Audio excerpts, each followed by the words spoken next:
Hi, hello everyone. Thank you all for joining us tonight. These are very difficult times, and we do appreciate your choice to join us today. My name is Adi Berkowitz, and I'm a Land for All social media manager. I don't want to take too much from our lovely speaker's time, so I'll just explain the structure of the conversation, and then we'll start. So we'll begin with a few opening remarks from our speakers tonight, Rula Hardal, and my Pundak, a Land for All Palestinian and Israeli co-executive directors. We'll hear from them about a Land for All movement, and then we'll open up for questions from the audience. We really want to have as much time for question as we can, but in order to do so, we need your help. Throughout the meeting, you can send the questions you have to Q&A Gal. You can find her in the chat, and it's a good time to thank you, Gal Rubin, for helping us organizing this event. So if you have a question, you can send it to Gal in the Q&A chat box, and we'll try to answer as many questions as possible. And it will be very helpful if you can write short questions, because we don't have a long time to read very long paragraphs, even though we really want to do so. So thank you in advance for that. And now we'll move to our wonderful speakers this evening. Dr. Rula Hardal is a lecturer in political science at Palestinian universities, as well as a research fellow at the Shalom Hartman Institute for Israeli and Jewish Identity in Jerusalem. Rula is also a fellow in the Forum for Regional Thinking. She is originally from Pkin and currently lives in Ramallah. Mai Pundak is a graduate of the Mandela School of Educational Leadership and a graduate of Harvard University Leadership, Community Organizing, and Activism course. Mai holds a teaching certificate in civic and bachelor and master degrees in law in the field of public and international law, with an emphasis on human rights. She is originally from Tel Aviv and currently lives in Jerusalem. So thank you again for coming. And now let's start with Mai. Do you wanna, or Rula? Rula, maybe you start. What do you say? Okay, I will. Okay. Todadi. Todadi, thank you. And thank you for helping this to organize this evening. I will start with 2-3 minutes to speak about the personal aspect of these days. And I will start from the current day, from today. I was today morning for a couple of hours at Hartman Institute, and I had a very difficult but also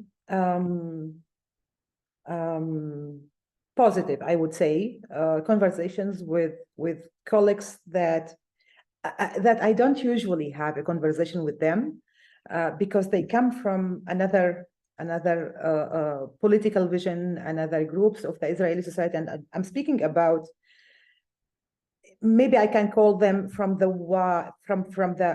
right-wing religious groups of the Israeli society. But at the end, we felt that we have a common interest to continue to live here.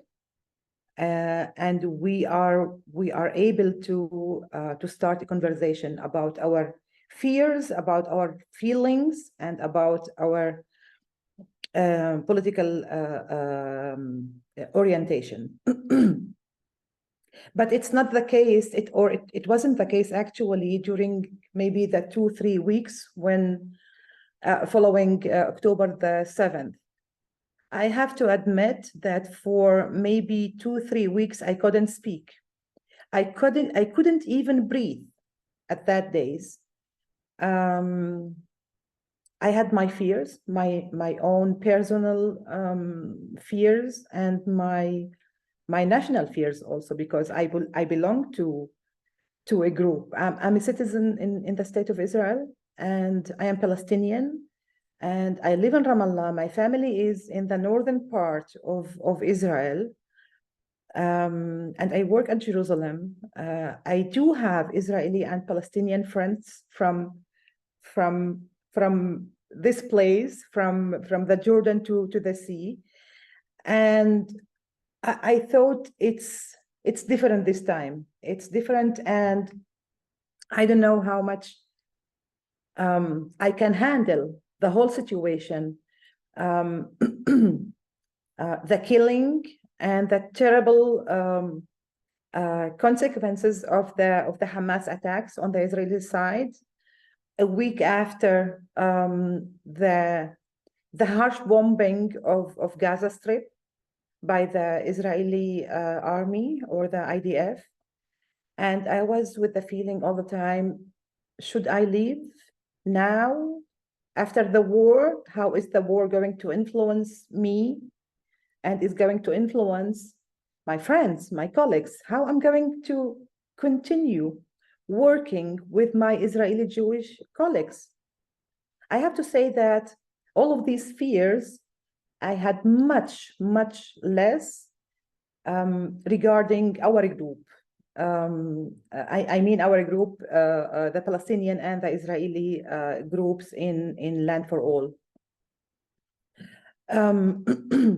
At some point, I think I made a decision to start speaking, even though I still have fears, because I think you already know about the silencing and the fear that we have as Palestinian citizens of the state of Israel, of speaking out any critics about the Israeli policy and the Israeli war against Gaza. But the only thing that I'm doing since maybe a couple of weeks is to speak to people in the international community, to speak with my colleagues in Land for All, and also in some other different institutions, with my Palestinian colleagues and friends, also in Ramallah and in the West Bank, and trying to do something, trying to influence people in a positive way, that we have to act now, not tomorrow, and not after the war, is maybe the only thing that keeps me sane, keeps me able to breathe and to hope for a better day.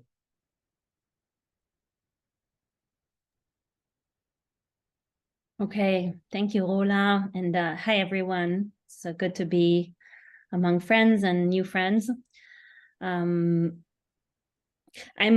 I'll try to be very short, but as you know, today we're going to practice hope, right? We are going to practice hope by being here, by choosing to be here and being even able to talk about the future, which for many people right now is just impossible.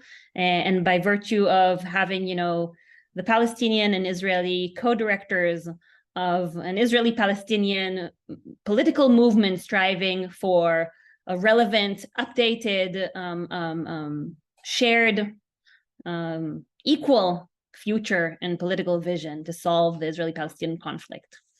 But with that disclaimer, and moving moving later on to explain what that looks like and what we're doing and who we are, it's actually very important for me to start today with where I'm at, which is in a place of huge fear. And so, and I think it's important to say, because we've been getting some, both Rula and I are very scared. We have different reasons to be scared, and we're scared in very different ways. I will probably not be arrested for saying anything tomorrow morning, although that has been happening to some peace Jewish white activists as well. But our future feels very uncertain and very fragile.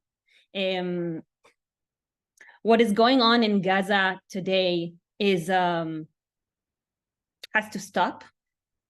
The massacre in Gaza has to stop. And I'm saying that because I start from today. right? This is the conversation about today. And this, of course, you know, all the violence has to stop. And of course, you know, the pain of what happened on October 7th, and the crimes of what happened on October 7th are still unfolding and are still bleeding, not only with the people who are still in Gaza today, but also in the, you know, the people who are coming back and the families who are mourning and hurting. But today, what is happening in Gaza must stop. And I say this not only because I have to go especially into special media channels to see what's going on in Gaza, because in Israel I cannot see what's happening in Gaza. In any of the none of the TV nothing on TV shows or in the newspaper shows what's happening today in Gaza. But also because we don't talk enough about what's happening in the West Bank, and we don't talk enough about what's happening to Palestinian citizens within Israel. And that triangle of continuous violence and oppression is this close to reignite another iteration of this war. Meaning that if we don't stop what's happening in Gaza, there might very much be another war from the east, from Jerusalem, from I don't know from where. And this leads me to the place of great fear for Rula and for me, and trying to get you maybe into the mindset of how interlinked we are and connected we are. You know, my fear is for me as, you know, and as a human being, and as a mother of two very small kids, and as a woman, and as a Jewish woman, and as a Jewish Israeli. And it's also my fear for living in this region that is blowing up time after time in this bloody cycle of death that we have to stop.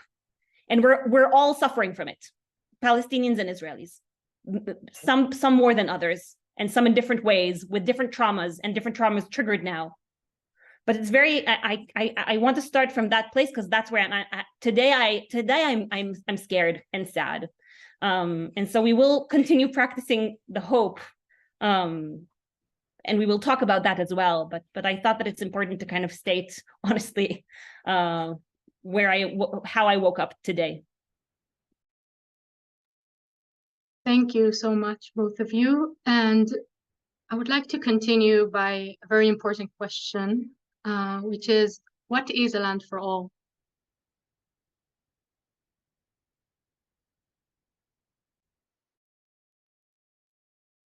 I'm muted. Can you hear me now? Okay. Okay, so I'll grab that question, Rula. Sarah? So I'll share with you the story of a land for all. Well, I started by saying who we are, right? We are a group of Israelis and Palestinians. We're an Israeli and Palestinian political movement advocating for an updated, relevant solution to the Israeli-Palestinian conflict. Maybe in one sentence, we call ourselves two states, one homeland. I'll get to that in a bit. In another sentence, I can say that we offer an updated solution that is based, instead of on the paradigm of separation, on the paradigm of sharing and partnership. Not in a naive way, in a very, very practical way. And our story starts in 2011. For those of you who are kind of engaged in Israeli politics, you remember that in 2011, there was a huge political movement, a social, economic, political kind of uprising in Israel after the Arab Spring, and connected to all of that notion in the Middle East. But what was lacking from that, you know, hundreds of thousands of people in the street, was that no one was talking about the occupation. No one was even talking about the Israeli-Palestinian conflict. So you had newly hundreds of thousands mobilized people demanding new politics while completely disregarding the Israeli-Palestinian conflict. That was the situation in Israel, while in the international community, the peace talks, both on the official and unofficial channels, was just, you know, dying out and kind of like I don't know if to say neglected, but kind of forgotten about, right? I mean, Israeli government, of course, didn't want to do anything. The international community completely gave up. And we know this, you know, from the people themselves that told us, you know, Israel-Palestine used to be number 3 on the agenda. in 2011, it was number 15, meaning that like I don't even want to hear about it. So the normalization of the Israeli-Palestinian conflict, the normalization of oppression, of occupation, and of a reality for Palestinians, right? For Palestinians, a reality of apartheid has been completely normalized by the Israeli society and Israeli politics. And in this context, a group of Israelis, it started with a group of Israelis who then met a group of Palestinians, and that by itself is a really fascinating and beautiful story, came out and said, that's just not, we can't let that happen.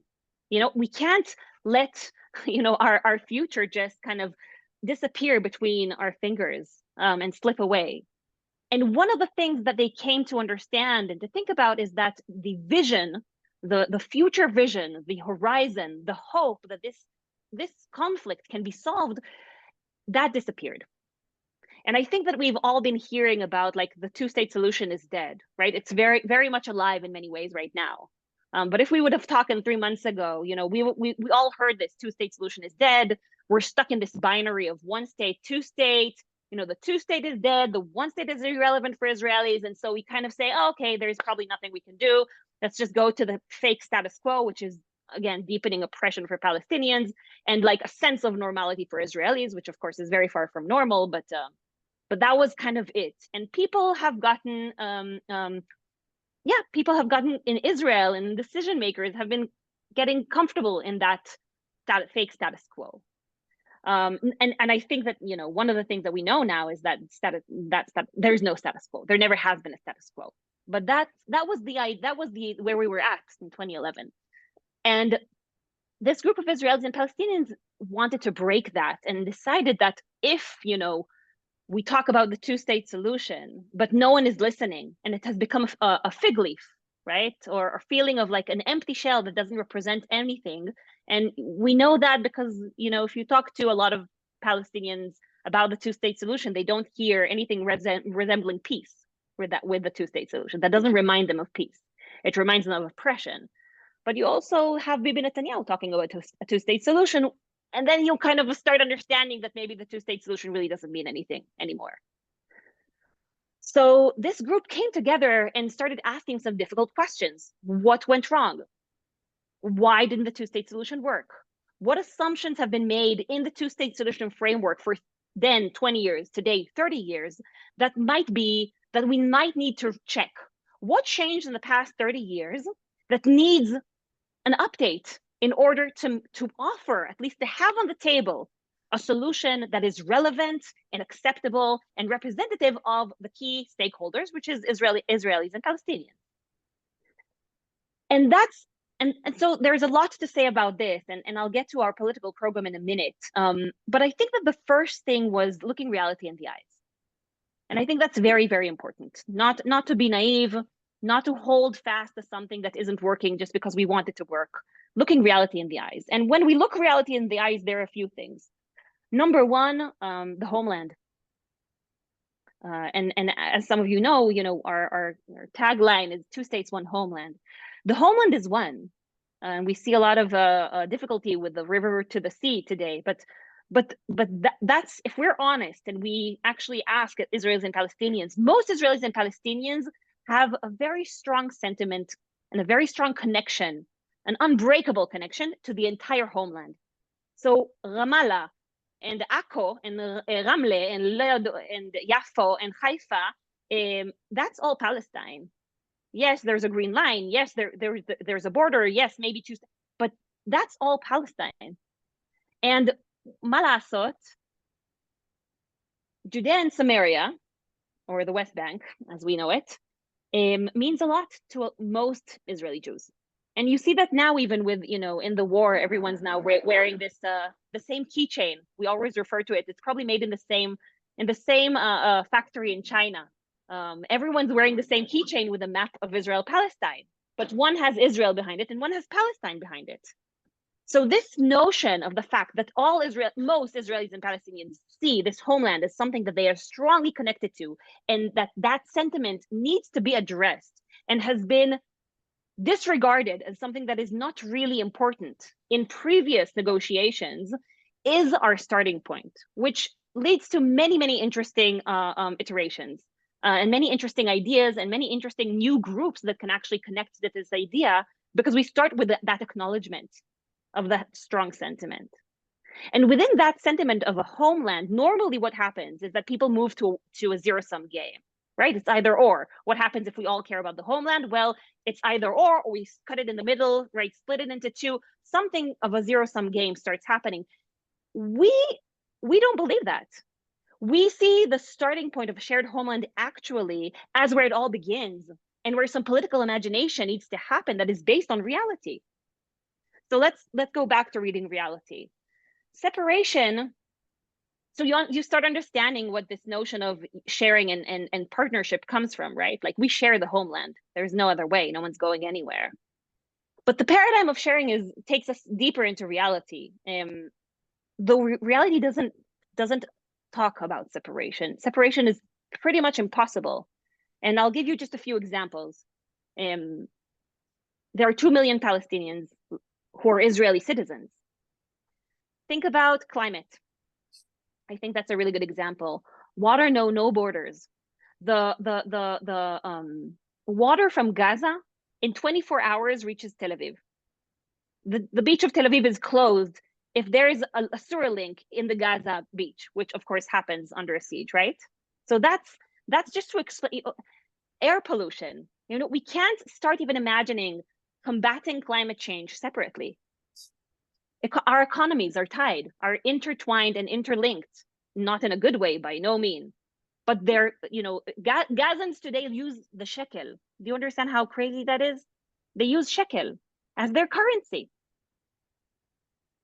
Jerusalem, I mean, if you think that we can put a big, huge wall in the middle of the Givat Tzarfatit junction, then I don't know. I live in Jerusalem. I really can't imagine that ever happening. And I'll go even further and I'll say security. In the past 30 years, 20 years, and I think that, again, like October 7th has changed a lot. But Israeli Jews have had a certain amount of security. Palestinians have not. But the security that we've been having as Israeli Jews is very much because of very tight collaboration with the PA, not because of the separation wall. And that leads us to start questioning, why are we so tied to this notion of separation? And I'll say one more thing connecting to that, going to October 7th, right? Where you see the most separation between Israelis and Palestinians, which is the Gaza, that is the place where we have the least security. Where you see the most security for Israelis, again, not for Palestinians, is with Palestinians in Israel.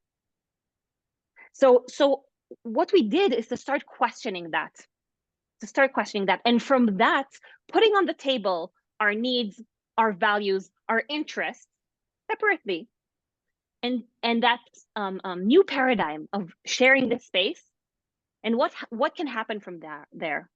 And what happened is pretty interesting, because we've had thousands of hours of Israelis and Palestinians meeting in the past 11 years. But in the first meeting of Israelis and Palestinians of a Land for All, 5 principles came into place. And I will end with that, just explaining a little bit about our political program. The first principle is 2 states, 2 separate, sovereign, independent, safe states. Number 2, 1 homeland. So I explained why the homeland is shared and what that means. That also means practically shared institutions for things that need to be shared, maybe modeling in a way the European Union, so climate, some things of economy, human rights, some things need to be shared. There's no other way. We talk about freedom of movement, eventually, gradually, freedom of movement in the homeland, which I will maybe elaborate later. But that means that that unpacks some deadlocks about both Palestinian right of return and refugees and Israeli settlers in many ways. Jerusalem is a shared city, and the last principle is reconciliation. And so we don't try to rectify one injustice with another. I'll end there, and we'll get more into details in the questions and answers.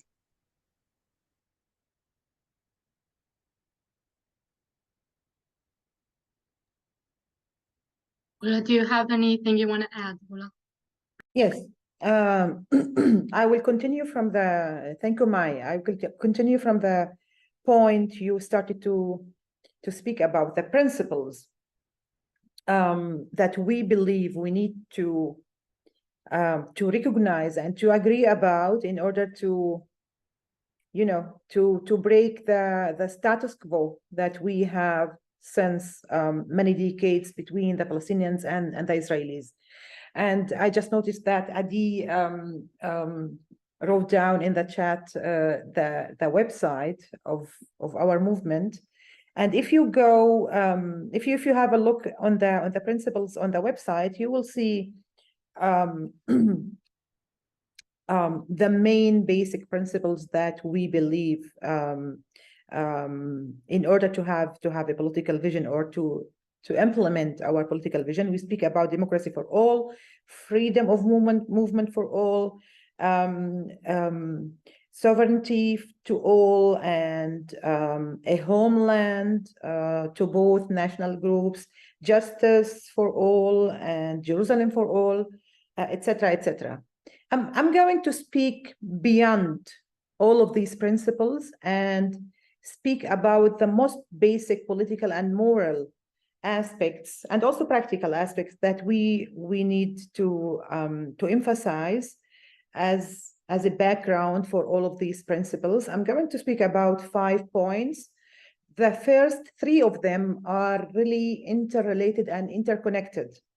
The first one is the point that we need, first of all, a recognition, mutual recognition of the both national groups, the Palestinians and the Israelis, of the other's nationality and the other group right to define itself as a national group. First one, the first level of recognition.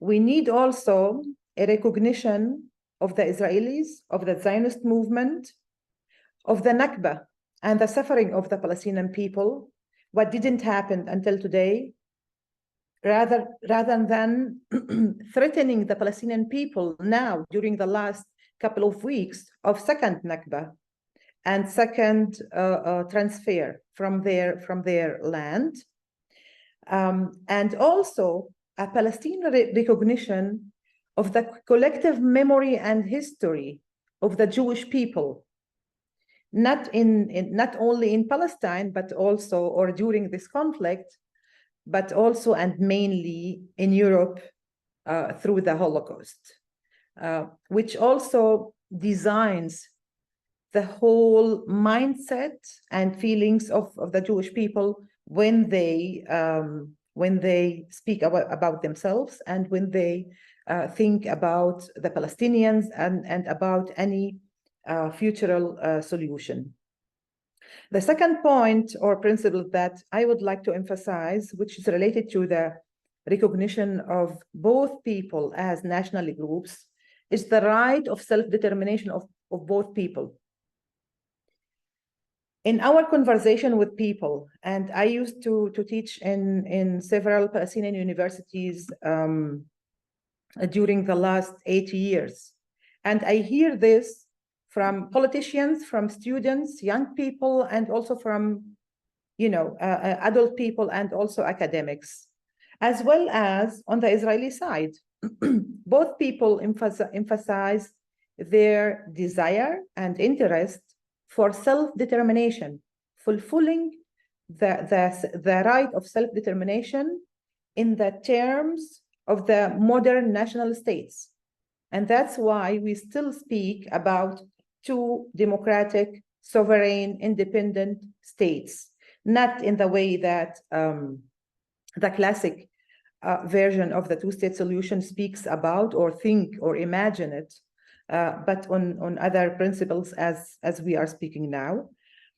The third aspect is the right to claim belonging, not only to say, okay, both people belong to here, to this land as a homeland, historically, theologically, according to the Quran or Bible or Torah.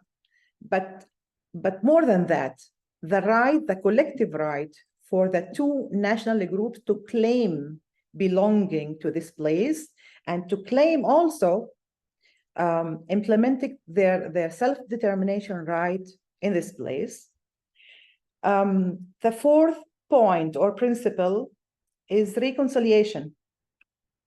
We are not speaking about having just a solution or a peace agreement signed by two governments or two parties. We are very aware that we need, after 100 years of bloody, complicated conflict, we need a process of reconciliation. And in order to have reconciliation, we start also think not only in terms of reconciliation we know about through media institutions and through the education system, etc., as we know from theories of conflict resolution, but we need something more. What I argue that we need two things, or maybe one thing, but I will describe it in a different way on both Palestinian and Israeli national narrative. We need a transformation of the national narratives of the Palestinians and the Israelis. And when I say the Israelis, I mean the Zionist movement. And here I claim that we need a process of decolonizing Zionism from violence, from its settler colonial practices, from supremacy, and to keep Zionism as a national movement, which I consider to be the second aspect of the Zionist movement. And I claim also a transformative process of the Palestinian national narrative to be reconciled with the idea that the Jewish people also have the right to describe themselves as a national group, and to have the right to share with them this land and to have their own state, own democratic state in this shared homeland. The last point is speaking about sharing the resources, the land, and the future, instead of separation and national supremacy of one national group and controlling the other national group, as we actually live since decades between the Israelis and the Palestinians. Thank you so much. And we'll move now to the questions from the audience. We have a lot of questions. We'll do our best to answer as much questions as possible. Okay, so we have a lot of people that are interested in, we spoke a lot about the two-state solution and why it's not relevant. But there is some questions regarding the one-state solution. Why a one-state solution is not a practical or approach for a solution. So I would like to hear, maybe one of you can start. I would like to answer that, if you don't mind, Mai. Okay. Why I think that in many ways you already started answering it just a moment ago. Yeah. So. Why not the one-state solution? Because I think both people, the Israelis and the Palestinians, are not really in a mindset or in national awareness and interests of being in a post-national mindset. Even though we hear a lot about the one democratic state or binational state, actually we live in a reality of binationalism. not a state reality or political construction of binationalism. And personally, I would like to live in a state where all people are equal, regardless of their ethnic, religious, national background. But we believe that the majority of the Palestinian and Israeli people are not there. Besides, we are not speaking about our two states advanced vision of two states with open borders, with shared political, economic institutions, etc. We don't see that as the end game or the end solution. We believe that history designs our presence and our future. And if the people succeed to maintain a peaceful two democratic states, and then they decide that it makes no sense to stay separated because we are already interconnected, they can decide that the second stage is to think about something or another political form to live in. It's open, and we know that history is actually fluid. It's not something static that we can ensure any form that we want for the long term. Thank you so much. Okay, Mai, do you want to add anything, or should we move on? I'll maybe add, and then I'll put it into the next question. I'm sure it's all connected. Thanks. Okay, so we'll move to the next question, which is, how would this solution actually be implemented? Okay, so I'll start with saying a sentence about the one-state solution, because I think it's important that you know, Land for All is a very inclusive organization. I think that's one of its there are a few strengths and a few things that make Land for All resilient. One of them is that we are very non-exclusive. We try to be very inclusive because and I think that's because we start with looking at the reality and being honest. And within that, I just think that right now, and I'm not it's not that I'm a huge fan of nation states, right? Like please don't see me as such. I'm not here to advocate for nation states. I think that's very, for me, that's old fashioned. For some people in our organization, that's very important, both for Israelis and Palestinians, right? But what is important for us is to be practical. We are an organization that creates and brings and is committed to political vision and political imagination, which is a old Jewish skill that has been completely neglected in the past 80 years. But we are also very committed to reality and practicality. Therefore, the numbers just indicate that right now, Israelis and Palestinians, most Israelis and Palestinians, for sure on the Jewish side, are just not ready for a one-state solution. And so for people who want to advocate for that for the long term, that's okay. And as Rula said, like, you know, history is fluid. We don't know what's going to happen. But right now, if Biden is saying that the two-state solution is on the table, what we say is two-state solution. Great. Tell us how. Tell us how. And so that brings back to what Adi just asked about how do we do it? We're also asking that question. That's why we were born, because the two-state solution wasn't able, for many, many different reasons, to actually come into fruition. And we are asking why. And our plan started in many ways from the deadlocks, from trying to give good, updated, relevant, alternative, non-binary answers to the difficult questions that could not have been figured out for 30 years. So what I want to say is, how will it be implemented? I can't tell you how it will be implemented. I definitely not now. Like, again, I think that, you know, people are talking about the day after. The day after started in 1948. The day after started on October 7th. The day after is already yesterday.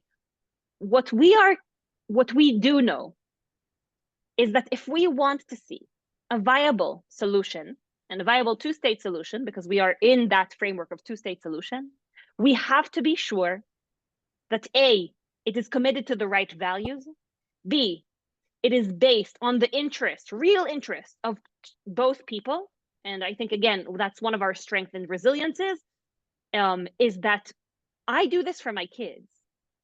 I'm a human rights lawyer, but this is not a human rights organization.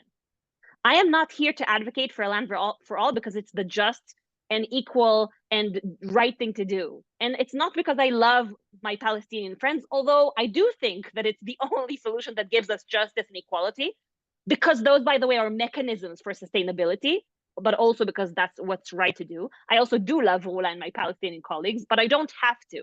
What I do have to do is make sure that whatever solution is on the table is committed to the right principles. And for me, after many years of confusion, I know that the solution has to be truly something that I'm willing to fight for my own safety and security. And Rula, the same, because our security is interlinked. Because if she's not free and liberated and equal, I'm going to pay a price. So what I want to say is that I am not here to give you, by the way, I want to say that no one will give you good answers about how this will happen today. But what we do know is a few things, right? We need to end the violence in Gaza in order to have the day after.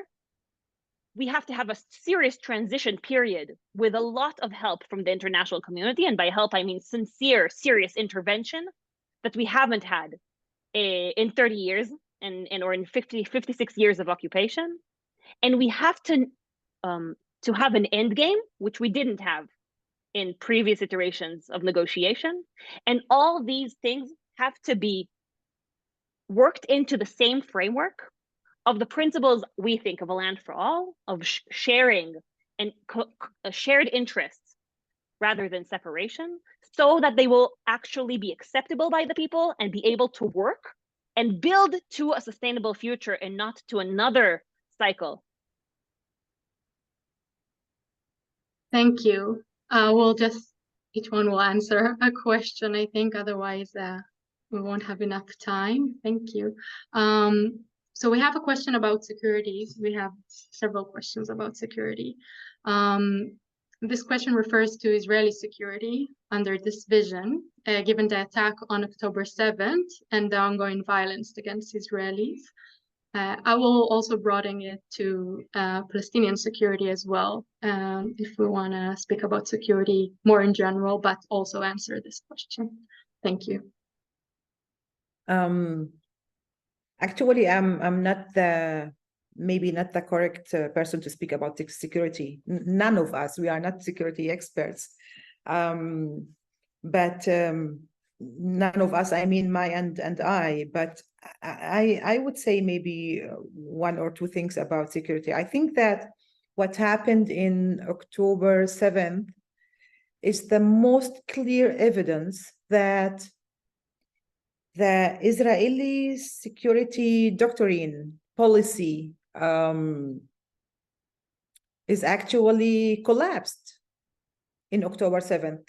We have the most modern, very expensive, very high technology wall between Gaza Strip and Israel. And what happened? And I think it's one of the most important things that we need to be aware to, that one of the consequences of 7th October, even though the Israelis do not admit it until now, but I can see that the Israeli security policy of separation, of not speaking about the occupation, of not dealing with the occupation and with the Palestinians, of building more and more separation walls, actually collapsed. So we need to try the other way. Of course, we cannot, after long decades of conflict, of occupation, of hate, and very deep bad feeling between both sides, we cannot ensure in one day security for both sides. But on the other side, I think when we speak about, we start speaking about peace and having a solution, having a hope, having a vision for the future. And when we speak also, I would like to remind you, when we speak about reconciliation, real, deep, honest reconciliation between the Israelis and the Palestinians, I think the experts and the politicians can also deal with the security regulations for both people through their security institutions. Adi, I really do want to say a few things about security. Would you like maybe to share the next question? I won't stop here. Okay, maybe I'll touch a few other questions as well. Hopefully, I'll try to be very brief. The problem right now in Israel, Palestine, there are many problems. The problem is not Hamas. Hamas is a problem. It's not the problem. The problem, there's a problem of the IDF or settler violence and terrorism. That's not the problem. The problem is the Israeli-Palestinian conflict. That is the right framing of the problem.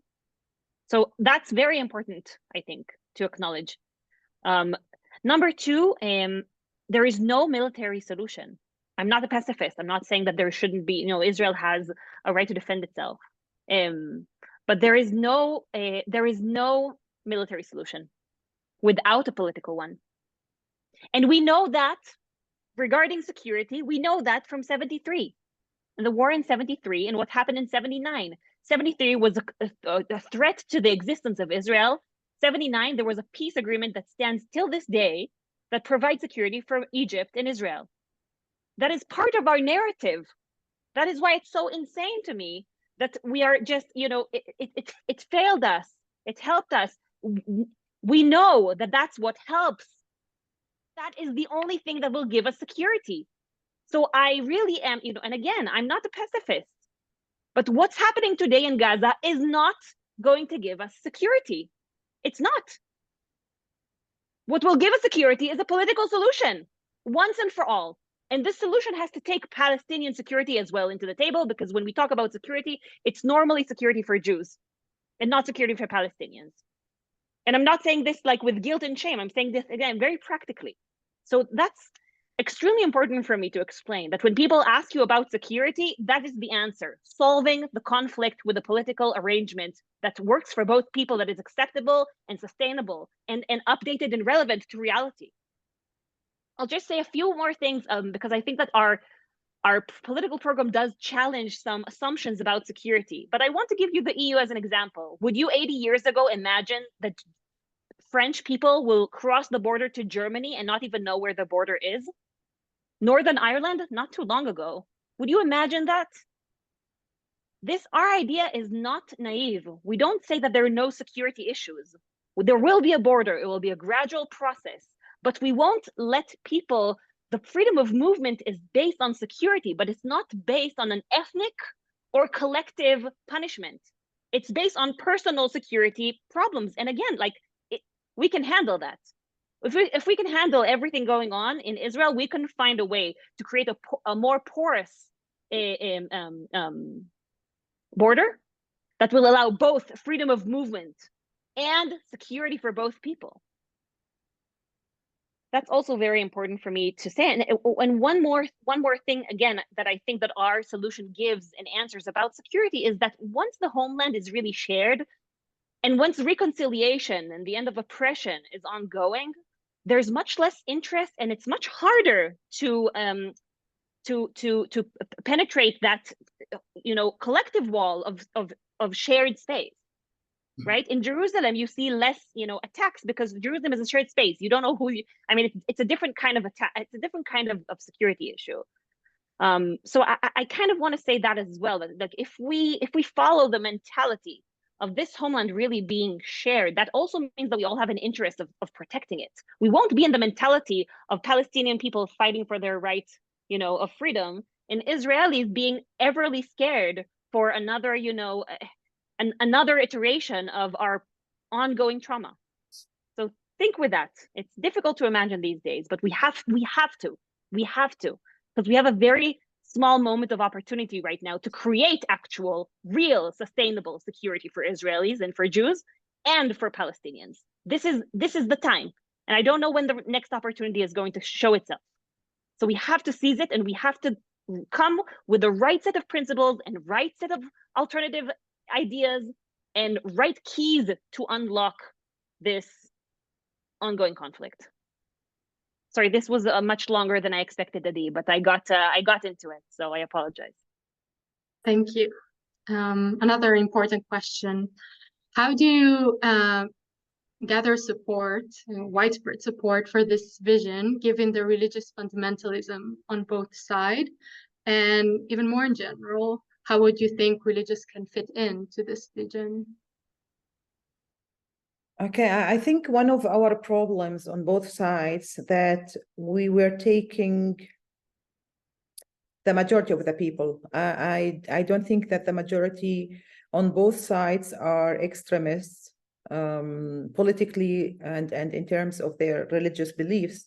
But I think the majority of us were taking on both sides as a kind of hostage of our radical groups. It's it's a long and deep point. I'm afraid that we don't have the time to expand our discussion about it, but I think that because of not having a solution and because of not having a reconciliation and because of the situation, the complex of the conflict, it gave a good ground for the extremist forces on both sides to have a clear vision and also to increase their influence on both sides. I think that the separation between the two people for decades gave these extremist forces, be it Hamas or, for example, other groups and politicians and political parties on the Israeli side, to gain more support from the Palestinians and the Israelis, and not offering another vision, an alternative, a better vision, is to continue losing for these extremist forces on both sides. Their strength is that they have a clear vision how to eliminate the other group. And on the other side, we have also a vision, but we need to convince the majority of the people who would like to live in peace and security on both sides with our vision, and not to follow more and more the extremists. And the separation between the people and not having a solution until now is actually a very good recipe for radicalization on the Palestinian side, as well as inside the Israeli society and inside the Israeli political system, as we see. So the answer, again, we need to have a vision. And I do believe that the big majority of the Palestinian people and the Israeli Jewish people would like to have a secure, safety, democratic future in their homeland, in their state, and alongside with the Israelis. And if I connect that with the previous question, I will give you an example from my legal status as a citizen of the state of Israel. My situation compared to my, for example, as a Jewish citizen of the state of Israel is far beyond fair and equal. It's another topic that maybe one day we can speak about it. The whole perception of Israel as a democratic and Jewish state. I want to challenge also this formula of Israel as a democratic and Jewish state. And I would like also to to analyze what it means to be a democratic state and what it means to be a Jewish state. So it's not the perfect situation. We don't have real democracy for the Palestinian citizens of the state of Israel, and we don't have equality, not collective and not individual equality between the Palestinian and the Israeli Jewish citizens of the state of Israel. But still, we are living together. We don't really discuss issues of security. We discuss issues about democracy and about environment and about citizen rights and about budget allocation, etc. So it's a kind of example. It's not an accurate example, but it gives us a little bit hope that Jewish Israeli people can live together with Palestinian people in one state, in one political construction, in two states living near each other. Thank you. We're close to finish, but we still have some more time for questions, but let's try to make it brief. There is a question that kept repeating itself regarding politicians and leaders. Do we have support of politicians from Israel, from Palestine, from abroad? What are we doing to increase this support? So maybe try to make it, it's a big question, but try to make it as brief as possible. Yeah, I will say that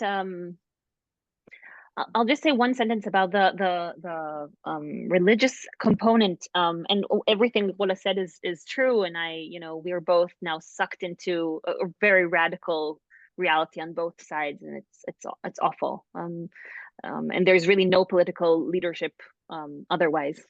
And no political vision. But what I do want to say about us is that because we start from the sentiment, because we start from the acknowledgement of the sentiment of both people to this homeland, we are actually probably the most, again, inclusive and diverse peace organization, right? We are not your average liberal, white, secular group of Tel Avivians and secular folks from Ramallah. Like, that's not who we are.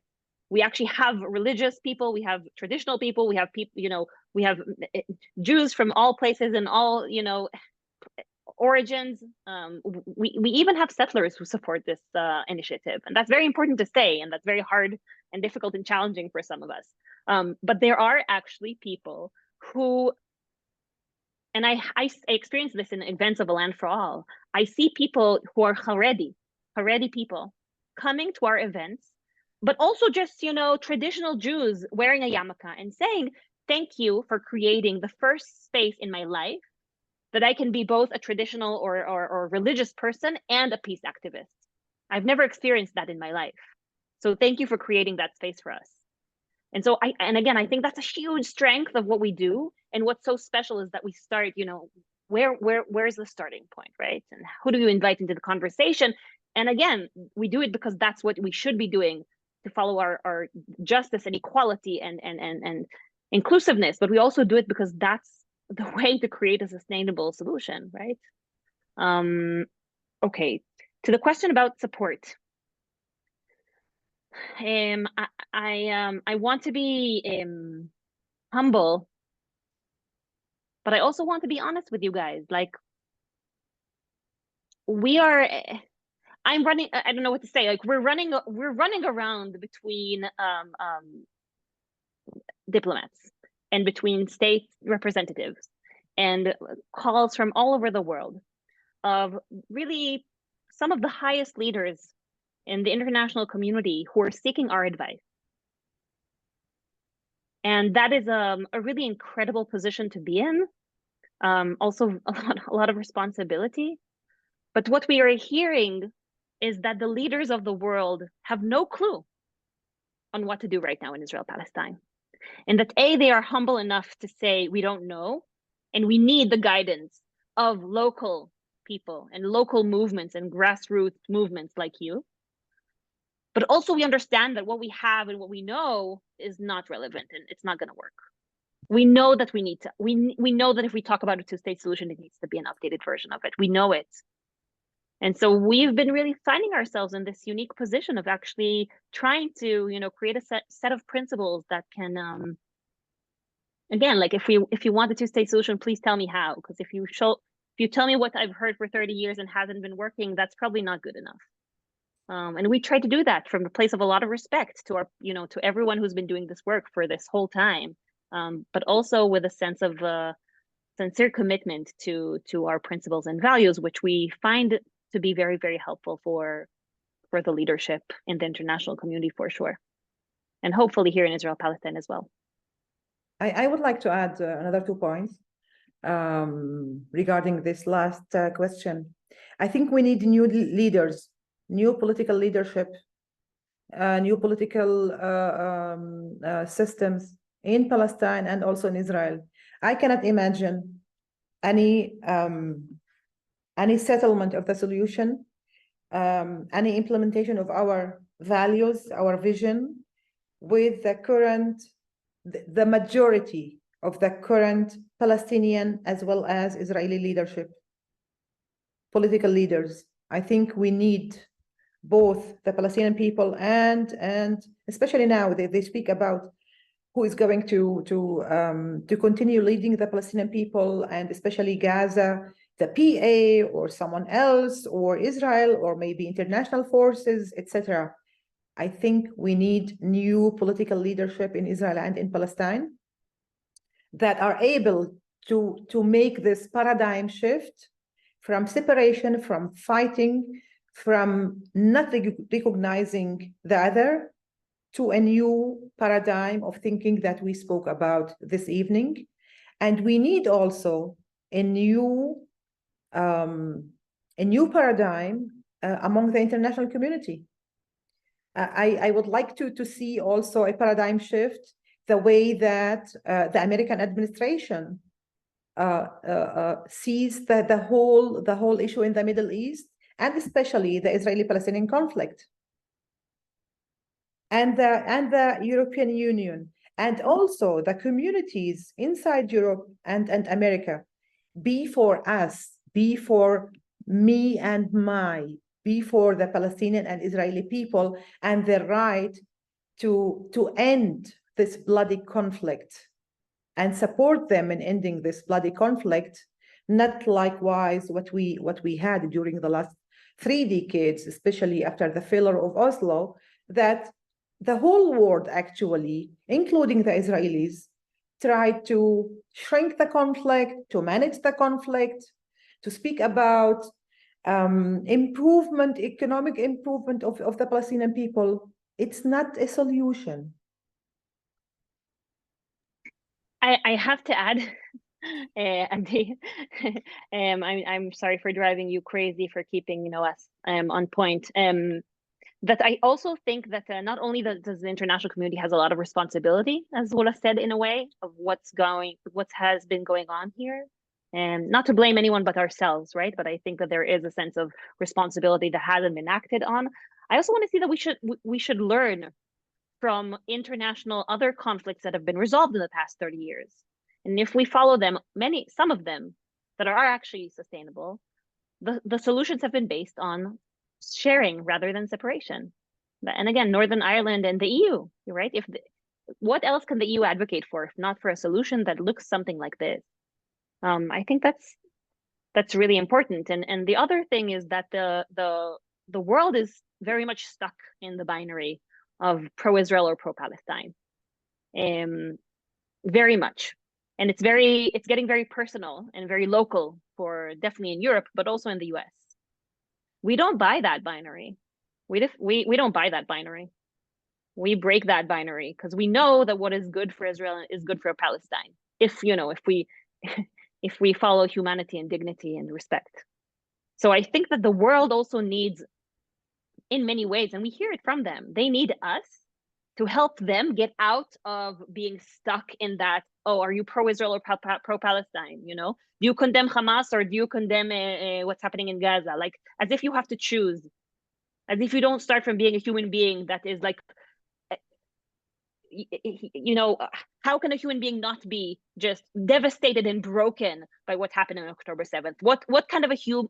You're not a human if what you see on October 7th doesn't break you. And without needing to compare, but how can you be really a human being with not being just broken and devastated by what's going on in Gaza? You just have to be a human being. And I think that's also, you know, I keep talking about the practicality, right, and the pragmatism of our ideas. But it also starts with just being human beings.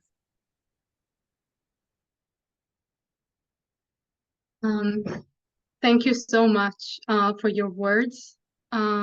Unfortunately, we don't have much time left, but I do want to let you close the evening with a few last comments. But before, there were a lot of questions from people from the crowd asking, what can we do? We have a lot of people joining us for this conversation from around the world, people that care about Palestine, people that care about Israel, and that stand and want to support this vision. So I just want to offer a few things you can do. So first, you can join us, join our newsletter, our WhatsApp group to stay updated, to learn about our activities, our actions, to learn more about the movement. I see the amount of questions we have here. I know you want to hear more, and I'm sorry that we don't have enough time to actually answer everything. But if you'll stay connected with us, we hope that with time, you'll get more answers and you'll get involved with the movement itself. Second, you can think about two people that needs to hear about A Land for All.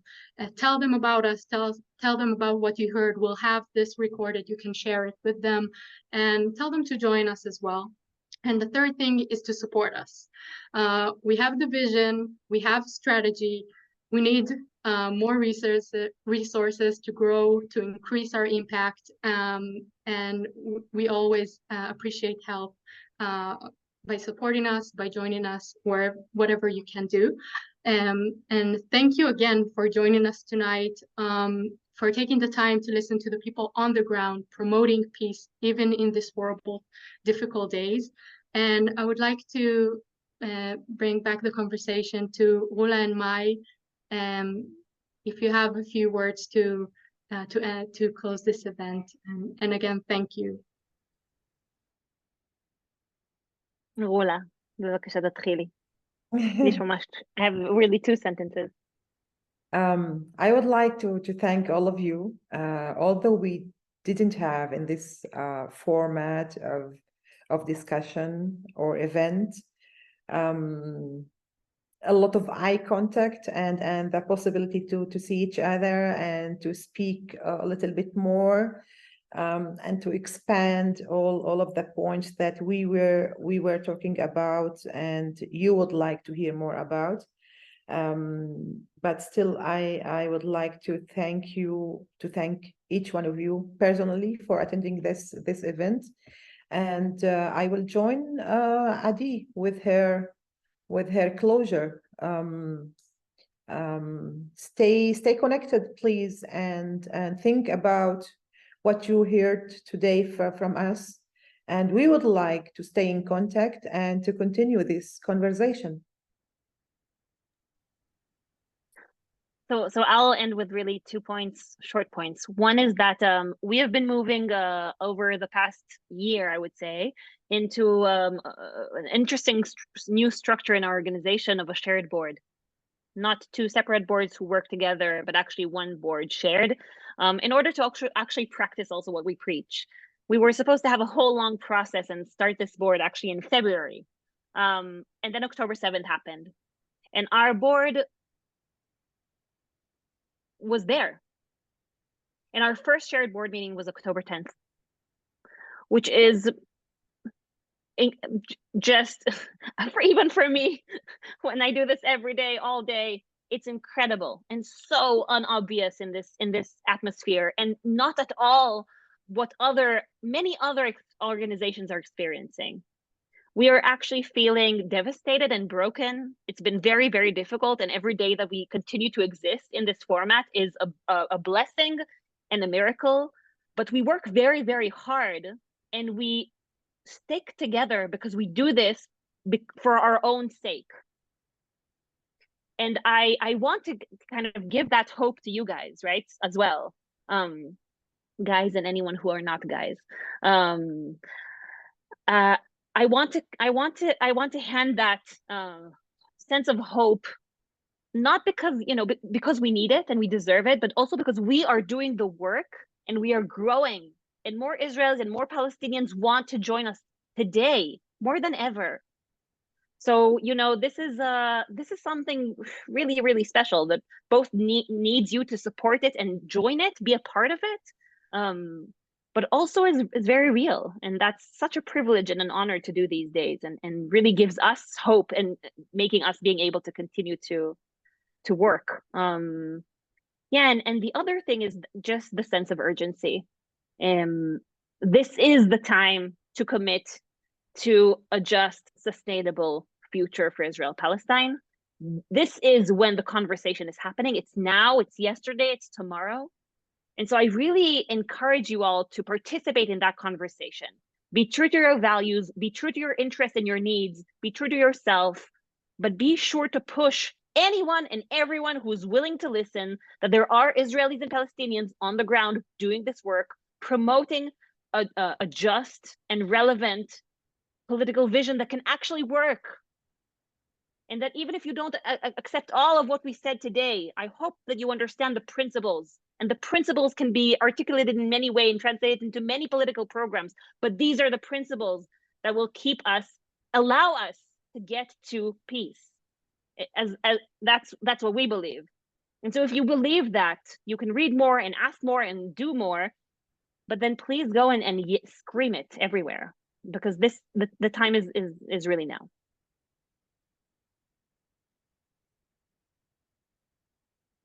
Thank Am you I all. saying good night? Yeah, Okay, thank you good. all. Good night. Good night, everyone. Bye. Thank you very Bye. much.